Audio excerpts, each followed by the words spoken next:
بسم اللہ الرحمن الرحیم۔ کائنات کے سب سے سچے انسان اور عزیز از جان پیارے رسول اللہ صلی اللہ علیہ وسلم نے ارشاد فرمایا، حیا تو سراسر خیر ہی خیر ہے۔ بحوالہ صحیح مسلم حدیث شریف نمبر 166۔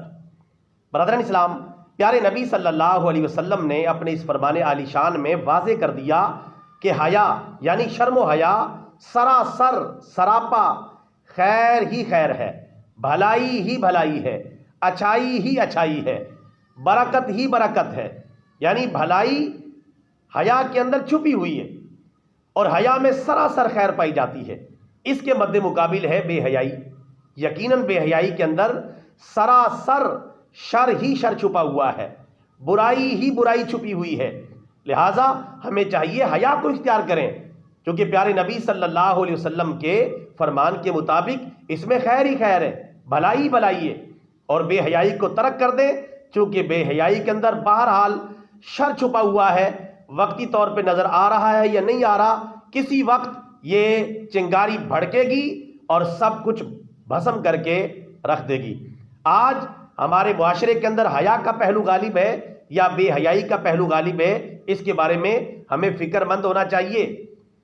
اور خاص طور پہ جو میڈیا چینلز ہیں، ٹی وی چینلز ہیں، وہ اگر کوئی ایسا ویسا واقعہ ہو جاتا ہے تو اس کی خبریں تو بڑی چلاتے ہیں، بڑے دردناک انداز میں چلاتے ہیں، لیکن میڈیا ساری بے حیائی کو پھیلانے میں اول نمبر کردار ادا کر رہا ہے، اور پھر مگر مچھ کے آنسو چند خبروں کے لیے کبھی کبھار بہا دیتا ہے، اور سارا دن فحاشی، عریانی، بے حیائی، بغیرتی پھیلانے میں پہلی پوزیشن جو ہے ان ٹی وی چینلوں کی ہے، اور پھر سوشل میڈیا کی ہے، اور دیگر جو اس طرح کے نشریاتی ادارے ہیں ان کی یہ ذمہ داری ہے کہ وہ کام تم کو یہ کرنا چاہیے تھا کہ حیا کو پروموٹ کرتے، حیا کو پھیلاتے، شرم و حیا کو ترویج دیتے، لیکن سارا دن بے حیائی پھیلاتے ہیں، اور پھر جو ہے معاشرے کے اندر شر غالب آ جاتا ہے اور برائی پھیلتی چلی جاتی ہے۔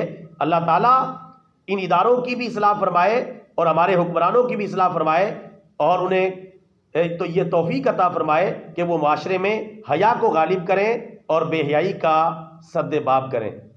آمین۔ وما علینا الا البلاغ المبین۔